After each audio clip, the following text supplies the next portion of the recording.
HarperCollins presents The Players by Darren O'Sullivan, read by Emma Pallant and David Thorpe. Red Coat Experiment Number 3. 26th of January 2019. The Host. 7:45 p.m. The host watched with anticipation. He was clear in his instruction. The rules of the game had been relayed and understood, and although the player, 26-year-old Dean Winters, seemed to agree to them, it wasn't clear if he would play. If Dean did, the host knew that the next phase would begin. Dean shifted from one foot to the other, his eyes darting from left to right. It was obvious he was nervous. The host could tell he had never done anything like this. Nerves were good. Nerves produced adrenaline and cortisol, the fight-or-flight hormones. Nerves told the host he was taking the game seriously. A few people walked by, oblivious that Dean was assessing them, deciding if they would be the one he would confront. But none of them so far matched the specific requirements laid out in the rules of the game, and so Dean let them pass and continue with their evening, not knowing just how lucky they had been. This went on for nearly an hour. People passed untouched because of the instructions the host had set out. Then Dean stopped. His eyes fixed on someone to his right, beyond the host's eye line. His reaction told the host that Dean had found the one. The host enjoyed watching his player ready himself. Dean looked around, making sure no one would see what he was about to do.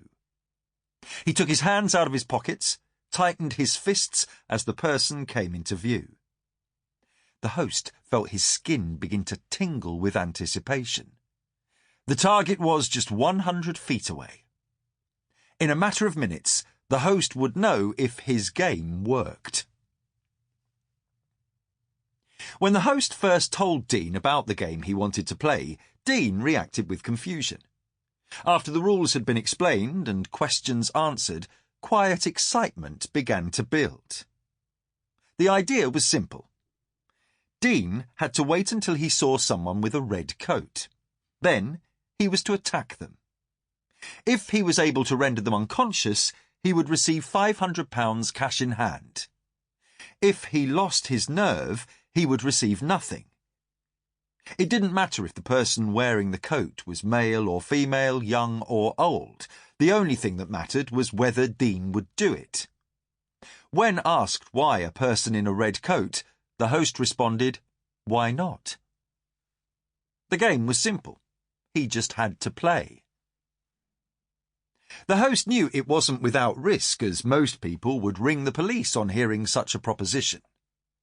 The first two red coat experiments had proved inconclusive, but the host had chosen his next player well.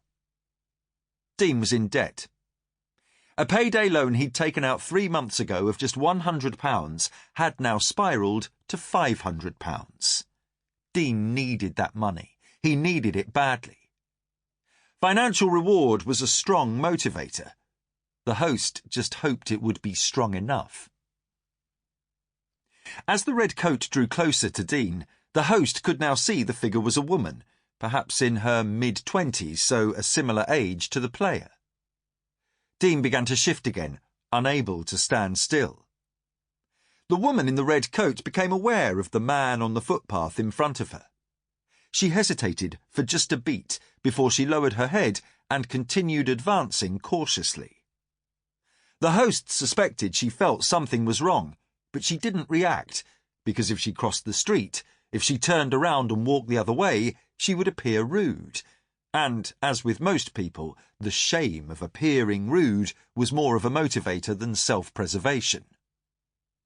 She was just 20 feet away. Calm now, Dean turned his back to her, pretending to read something on his phone. The host understood. He was going to wait for her to pass and then attack from behind. She was Sample complete. Ready to continue?